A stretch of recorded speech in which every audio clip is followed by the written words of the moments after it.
करीब आधा घंटा बीता होगा। कबीर का काफिला मसूरी के थोड़े आगे पहुंचा ही था कि ये बस हमारा बहुत टाइम से पीछा कर रही है और बार बार हॉर्न बजा रही है। मेहरा सर को फोन करता हूँ। सर, हमारे कार का एक बस पीछा कर रही है। साइड में गाड़ी रोक कर पकड़ लो उसे। कोई मीडिया वाला तो नहीं है वो?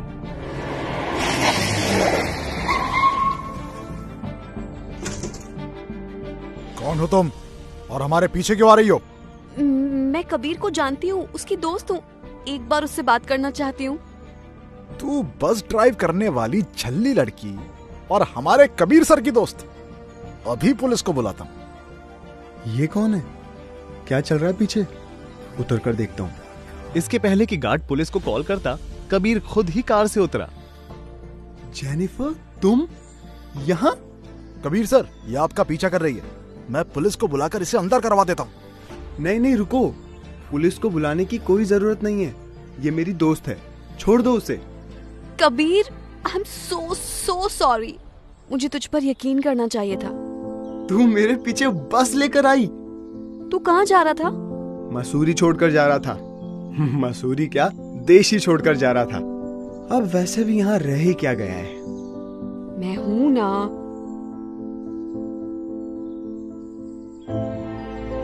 जेनिफर को कुछ समझ नहीं आ रहा था। इतने दिनों से जो इमोशन को वो दबा रही थी, वो उफान भर रहे थे। उसने आप देखा ना ताब और कबीर को किस कर लिया।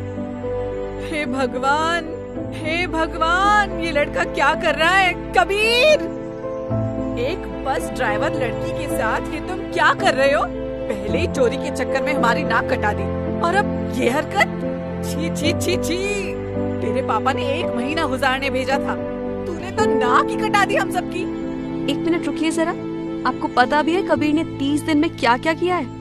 जेनिफर, रहने दो, बुआ नहीं समझेगी। हाँ हाँ, मैं ही नहीं समझूंगी। अब तू बस चलाने वाली मुझे सिखाएगी क्या? बड़ी खड़ूस औरत हैं आप तो। कबीर चुप खड़ा है तो बोले ही जा रही हैं।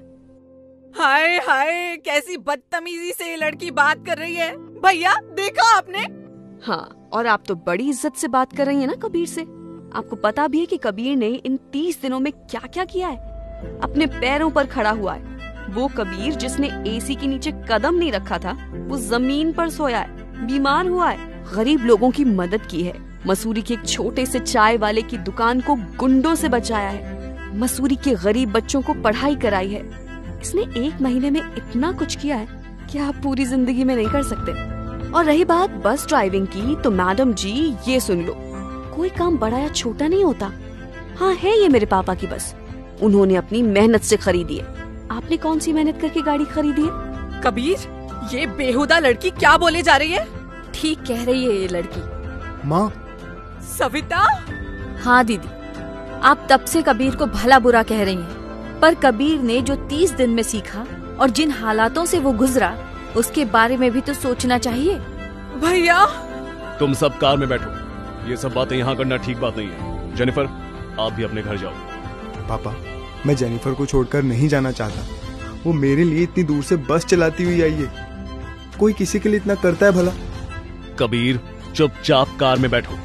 पापा, प्लीज पापा। मैं कुछ सुनना नहीं चाहता। सब कार में बैठो वापस।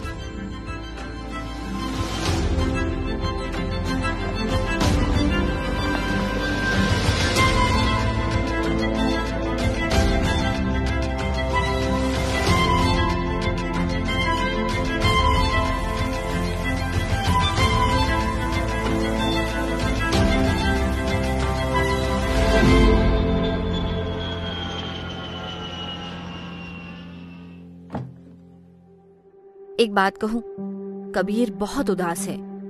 इतना उदास तो उस दिन भी नहीं था जब आपने उस पर 20,000 फेंके थे। तुम कहना क्या चाहती हो सविता? हमें कबीर को जेनिफर से मिलवा देना चाहिए। ये तुम क्या कह रही हो सविता? जेनिफर और हमारे फैमिली में अंतर तो देखो। क्या अंतर है? कबीर की वो मकान मालकिन थी, कबीर उसका किराएदार था। उस लड़की के कारण कबीर ने इन 30 दिनों में बहुत कुछ सीखा और किया। और आखिर कबीर की खुशी से ज्यादा हमारे लिए कुछ है क्या? आपने कबीर को मसूरी जिस सबक को सीखने भेजा था, वो तो उसने सीख लिया है। कबीर आज अपने पैरों पर खुद खड़ा है, और अगर उसने जेनिफर को चुना है तो मुझे इसमें कोई एतराज नहीं। आपके तो सारे दोस्तों के बेटों की गर्लफ्रेंड्स होती ही हैं। ये तो हमारी सोसाइटी में बहुत कॉमन है। अब बहुत देर हो चुकी है सविता, कबीर भी उस लड़की को भूल जाएगा। माँ हूँ उसकी, इसलिए आपको बताती हूँ। मेरा कबीर सब सहेगा, आपसे कुछ नहीं कहेगा, पर जेनिफर को नहीं भूलेगा, ये मैं जानती हूँ। पर आप चिंता ना करें, आपसे कुछ नहीं कहेगा, सारी बातें बस अपने दिल में ही रखेगा। ठीक किया आपने भैया। भैया अभी तो फ्लाइट में 6 घंटे हैं ना, लाउंज में बैठते हैं, मैं मॉकटेल पीऊंगी। क्या भैया, मुझे एकदम लास्ट में सीट मिली है। मैंने सोचा था कबीर के बाजू में बैठकर उसे कुछ तौर तरीके सिखाऊंगी, पर मुझे इतनी पीछे वाली सीट दे दी है इस एयरलाइन ने। आप इस एयरलाइन से शिकायत करना। हाँ ठीक है बहन, अभी आगे बढ़ो। कबीर की बुआ तो बेचारी आगे अपनी आखिरी सीट की ओर चली गई, पर कबीर के बाजू वाली सीट पर जो बैठा था उसे देखकर कबीर चौंक उठा। तुम इसी फ्लाइट में? अरे वाह! पर तुम कैसे? और वो भी मेरी बगल वाली सीट? मैं घर पहुंची तो मुझे लंदन मीडिया हाउस से कॉल आया। मुझे जॉब ऑफर मिली, पर बहुत प्रेशर दे रहे थे कि मैं इमरजेंसी में निकलूं। कंपनी के हेड ने मेरे पापा से भी फोन पे बात की और उन्हें कन्विंस किया। ये तो मेरे लिए ड्रीम जॉब ही थी। और इत्तेफाक तो देखो, तुम्हारा ही बगल वाली सीट मिली। ठीक वैसे ही लंदन जाएंगे जैसे बस में मसूरी जा रहे थे, पर इस बार बिना किसी डर के। वैसे कमाल है कि मैं इतने टाइम से इस जॉब के लिए अप्लाई कर रही थी, पर कभी कॉल नहीं आई, और आज अचानक कॉल आ गया। लव यू पापा। तो आखिर मेरे कहने का असर हो ही गया। अब ये सब बातें छोड़ो, चलो सीट बेल्ट बांधो। अब मुझे लंदन जाकर घर ढूंढना होगा। हमारे विला में एक रूम खाली है, जिसके लिए मैं किराएदार ढूंढ रहा हूँ। और हाँ, वहाँ पे रात में कोई भूत भी नहीं रहते। Very funny. अरे भैया, ये फ्लाइट बहुत तेजी से बढ़ रही है। भैया भैया स्पीड कम कराइए भैया। क्या कहा बुआ? 2 से गुणा कर दें स्पीड को। प्रिय दोस्तों, लव इन मसूरी का ये सफर यहीं समाप्त होता है। आपको ये कहानी कैसी लगी हमें कमेंट में जरूर बताएं। अभी के लिए आप सबसे अलविदा।